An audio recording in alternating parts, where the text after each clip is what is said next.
My mother and sister were organizing Grandpa's 90th birthday celebration. My husband bent close and murmured, "Grab your bag. We need to go. Pretend everything's normal." I assumed he was being overly dramatic until he secured the car doors and declared, "Something's extremely, extremely wrong." 5 minutes afterward, I contacted the police. I hadn't encountered most of these individuals in 5 years, some even longer. A few I was fairly certain I'd never been introduced to. Someone passed me a plastic champagne flute. A child dashed past clutching a paper plate like a car's steering wheel. There were portable chairs, paper decorations, pleasant music streaming from someone's Bluetooth device. All the elements of a casual outdoor gathering. Celebratory, somewhat uncomfortable. It should have been acceptable, and for the initial hour or two, it was. I positioned myself near the appetizer table, feigning interest in the grape kebabs. My husband, Roger, stood beside me, gripping a glass of white wine and observing the crowd with that neutral, unreadable expression he wears when he's too courteous to mention wanting to depart. Mom was in her glory, embracing people, dabbing at tears, touching up her lipstick behind a tissue. Dad was positioned near the barbecue, grumbling about the weather like it had personally insulted him. My sister Natalie was characteristically far from me. Her husband was chuckling at something nobody else considered amusing. It was Grandpa's residence, but it no longer felt like his presence. He constructed it after his business prospered. Nothing ostentatious, but spacious enough that people murmured about how successfully he'd managed for himself. They all resided here now, Mom, Dad, Natalie, and her spouse. I suppose there was adequate space. We'd traveled from London the previous day. I'd been inquiring for years about when we might visit, and the response had consistently been unclear. It's not an appropriate time. He's not feeling strong. Perhaps another year. Then this spring, Mom had stated, if you genuinely want to see him, come for his birthday. So I accepted it. I assumed maybe she was relenting, that this signified something. The celebration was already underway when they wheeled Grandpa out in a chair, hair carefully combed, dressed in a cardigan I dimly remembered. Everyone applauded like he'd just walked down a red carpet. I stood there motionless. He appeared well, too well. His face was unlined, his eyes vacant, like he was partially listening to a melody nobody else could detect. I gestured. He didn't gesture back. I convinced myself it was his age. Mom bent over and murmured, "He doesn't speak much now. It's difficult for him." I nodded like I comprehended. She lifted her glass and started the toast, voice trembling just enough to center it on herself. 90 years of wisdom, affection, and kindness, she announced. He constructed our family.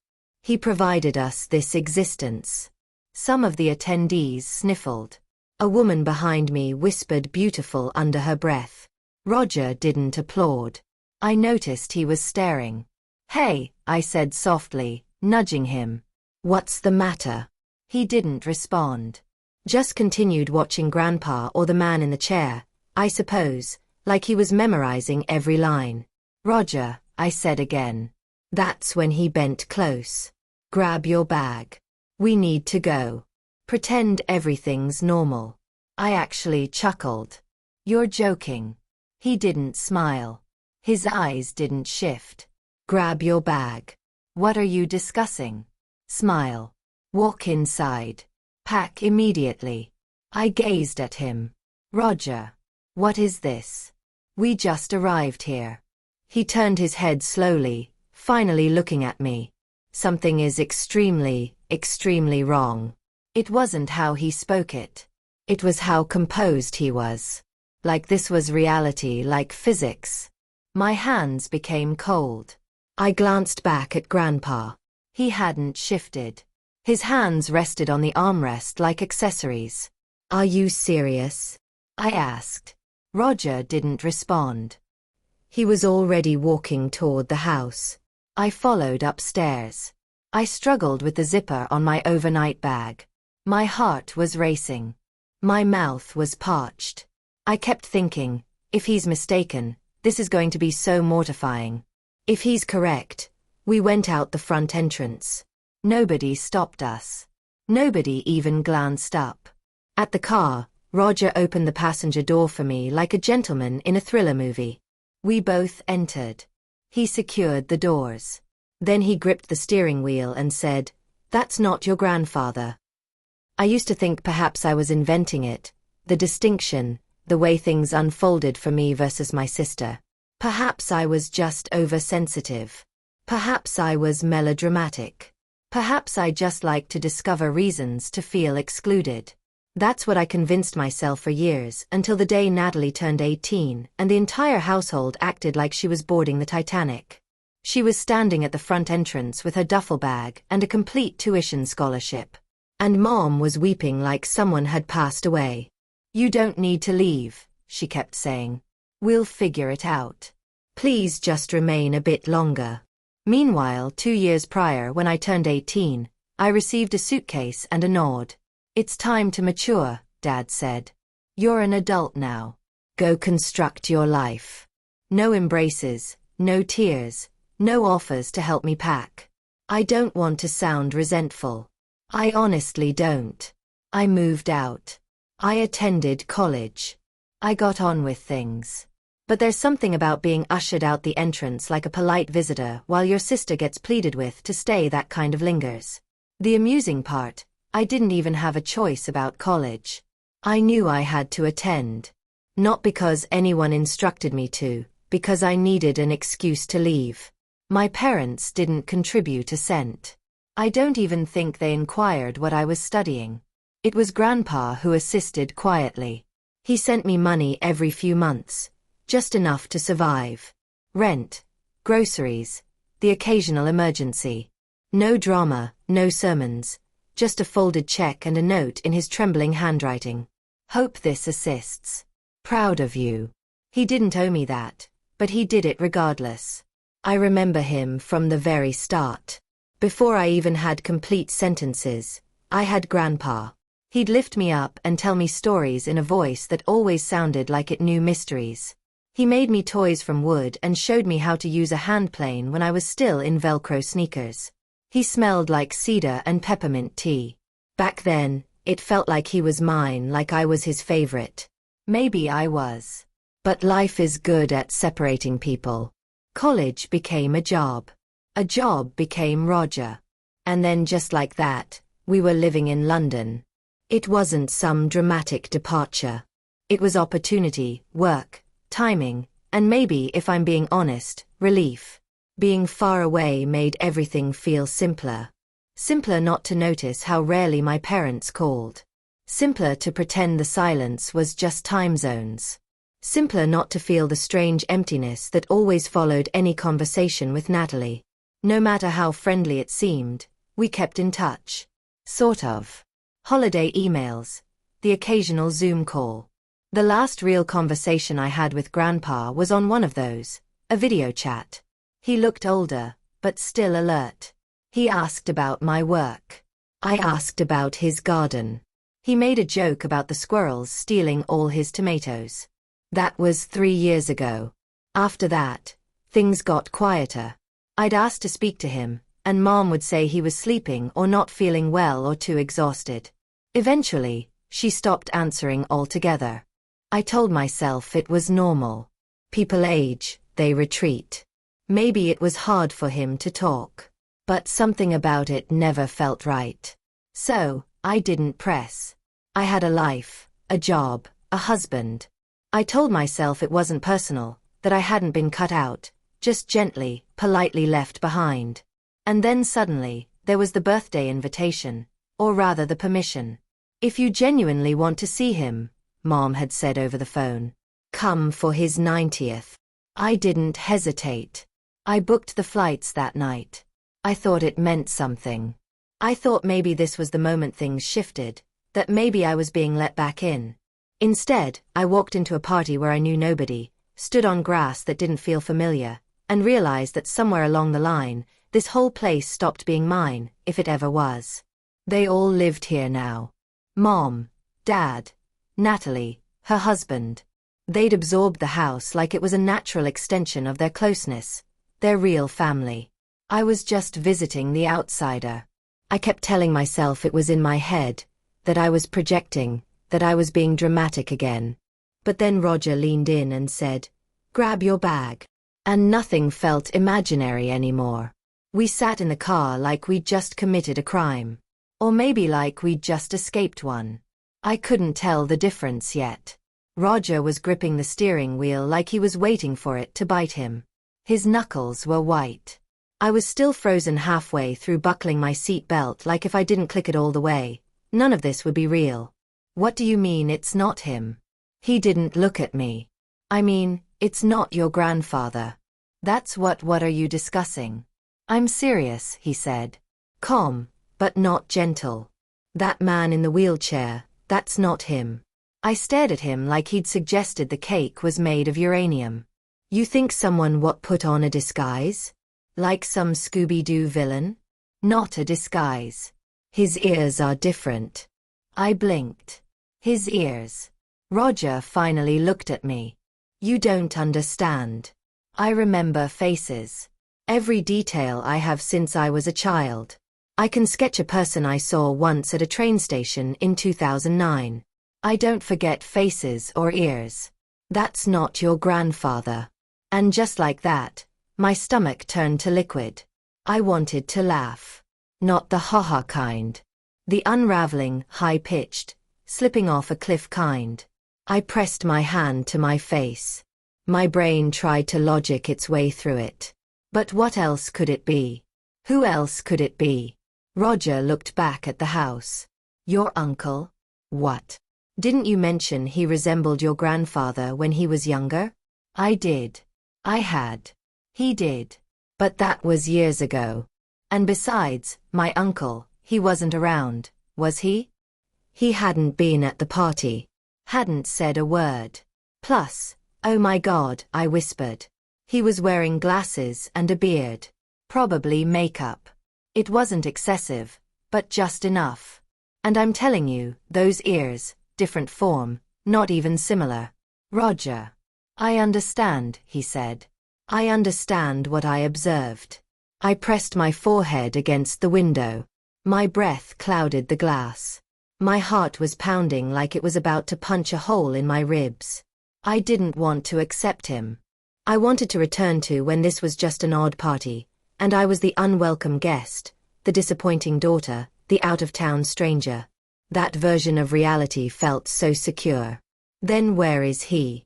Roger didn't respond. "Where is he?" I felt the question ripple through me like a fever breaking. "Where is Grandpa?" Suddenly, everything shifted. The awkward speeches, the weeping, the half-empty guest list, the way nobody let me approach him. The way he never spoke, the way they silenced me every time I attempted. "I haven't spoken to him in 3 years, I said aloud. Roger glanced at me. "What?" I swallowed. 3 years. The final time was over Zoom. He appeared exhausted. Then Mom said he was too ill to speak. Every time I phoned, it was he's resting or he had a difficult night. I thought I was just being melodramatic, but now I wasn't certain I hadn't been yelling into a void this entire time. "Okay," Roger said. "I think you need to contact someone." I stared at him. "You mean the authorities?" He nodded once. "If we're mistaken, we're not." I didn't move. I didn't breathe. I was imagining the expression on Mom's face when I departed. That tight little smile that didn't reach her eyes. The slight shake of her head like I dropped uninvited into my own existence. "I'm going to destroy everything," I whispered. "Victoria," Roger said softly. "You're not the one who caused that." I reached for my phone like it weighed 1,000 pounds. My thumb hovered over the screen. And then I dialed. The authorities arrived quicker than I anticipated. 2 officers. Plain clothes. Quiet. They spoke to us outside the vehicle.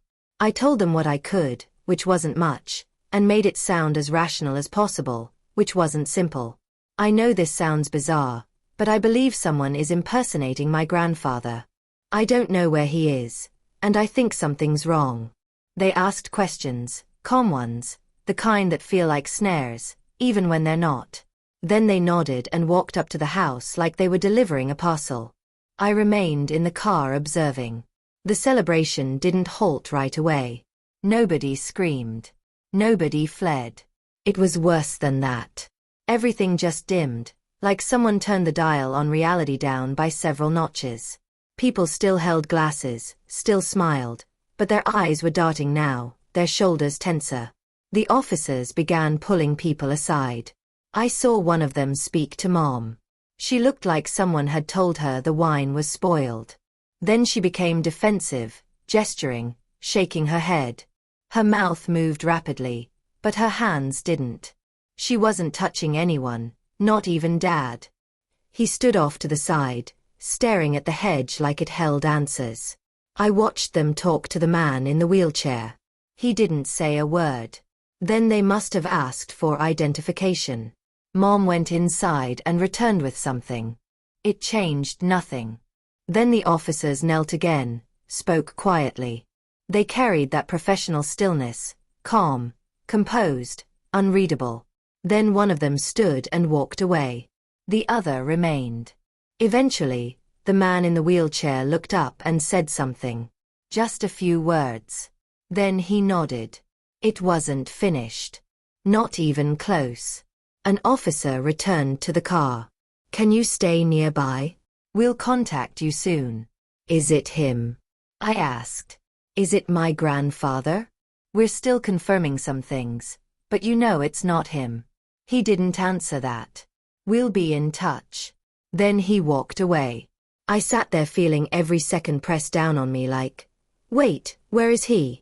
Where is he? That night, my phone rang again. How could you, Mom? Furious, crying or screaming. I couldn't tell the difference. You contacted the authorities on us, on your own family. You think you're superior to us because you moved away. I tried to speak. I couldn't. You don't comprehend. You weren't here. You didn't see what it was like. We did what we had to do for him. For all of us. What did you do? I asked, voice cracking. Where is he? You don't get to ask that. Not now. Not after what you've done. Where is Grandpa? Silence. Then a click and the line went dead. When the police came to our hotel room door the next morning, I thought I might vomit. Not because I was frightened of them, though there was that too, but because part of me was still hoping Roger had just snapped, misread something, gotten carried away. Mistaken ears, mistaken identity, mistaken everything. But they didn't come to arrest us or question us. They came to inform me that my grandfather was deceased.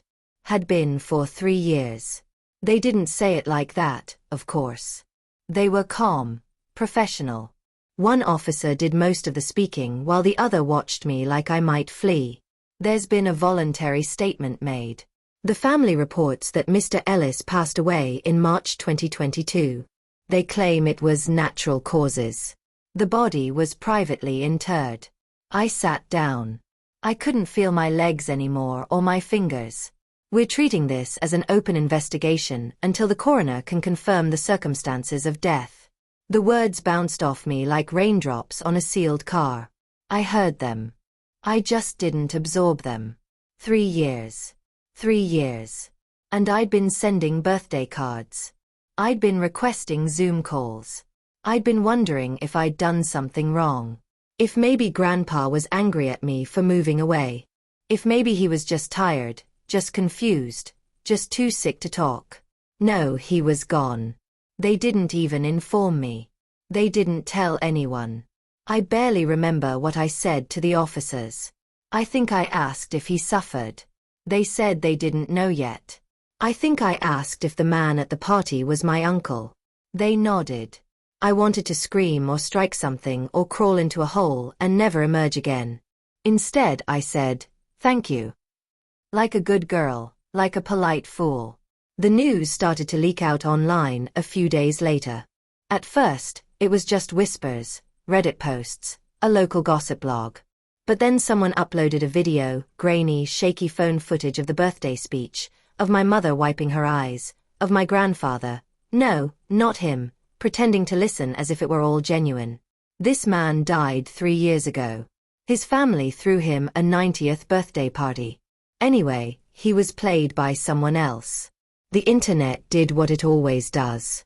It laughed, then it speculated, then it tore us all to pieces. I didn't read the comments. Not after the first 20. Apparently, I was everything from an accomplice to a narcissist to an ungrateful brat who should have just let her family cope in peace. People had opinions.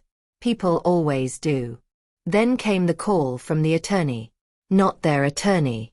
His, Grandpa's. Victoria, I've been trying to reach you for some time. I nearly hung up. Your grandfather left his estate to you, the house, the business assets, the remainder of the trust, everything. I stared at the floor, at the stupid grout line in the kitchen tile that never quite aligns. My throat went dry. This wasn't a secret, he added gently. He told your mother, your sister, years ago. And suddenly, the pieces clicked. The lies, the secrecy, the fake parties, the man in the wheelchair. They hadn't just been hiding his death. They'd been hiding it from me because if he was dead, the estate was mine. And if I didn't know, they could keep living in his house, keep using his money, keep pretending I didn't exist. I called my mom. I didn't know what I wanted. Answers, maybe. She picked up on the second ring. How dare you? Her voice shook with fury. Not grief, not shame, rage. You called the police on your own family. You humiliated us. You have no idea what you've done. I tried to speak. She didn't let me. You weren't here. You don't know what it was like. You left. You gave up on this family and now you swoop in and act like some hero. Where is he? I interrupted. Silence. What happened to him? What did you do with his body? You don't get to ask that, she said coldly. You weren't there. I asked every year, I said. You lied. Every time we were protecting him, protecting you. He didn't want a big deal made of his death. He wanted peace. I laughed. Actually laughed. It came out cracked and bitter, like something broken under pressure. You didn't protect him. You robbed him. That's when she hung up. Weeks passed. The investigation moved slowly, then faster. There were statements, interviews, subpoenas. Eventually, the coroner confirmed what my family had claimed. Natural causes. My grandfather had died in his sleep. No trauma, no poisoning, no violence. Just an old man's quiet end. I cried for the first time since the police visit because finally, I could mourn him without doubt. But there was still the fraud, the impersonation, the money. Charges were filed, failing to report a death, withholding information, illegally accessing funds, identity deception. They didn't get prison time. They got probation. Conditional, monitored, sternly delivered. If they slipped again, they'd go straight to jail. My uncle, the actor, faced his own charges, but he cooperated. That seemed to help. He got probation like the rest of them. And me, I got the house, the whole property, the assets. It wasn't wildly extravagant. Not billionaire level, but it was substantial, enough to explain why they'd pretended for so long. I didn't throw them out. The courts did. They moved out in silence. No apology, no eye contact. My mother left a note behind on the kitchen counter. It said, "You always were good at taking what you didn't earn." I burned it in the sink. The first night I spent there alone, just visiting before heading back to London, I sat in Grandpa's chair. I opened a bottle of wine, put my feet on the table. The place was quiet, still smelled like wood polish. I didn't feel triumphant or vindicated or even angry anymore. I felt settled. And for once in my life, I didn't feel like a stranger. I haven't spoken to my parents since or my sister. Not even a text. Sometimes I wonder if I went too far. Other times I wonder if I didn't go far enough. Let me know what you think. And if you want more stories like this, hit subscribe and tap the bell.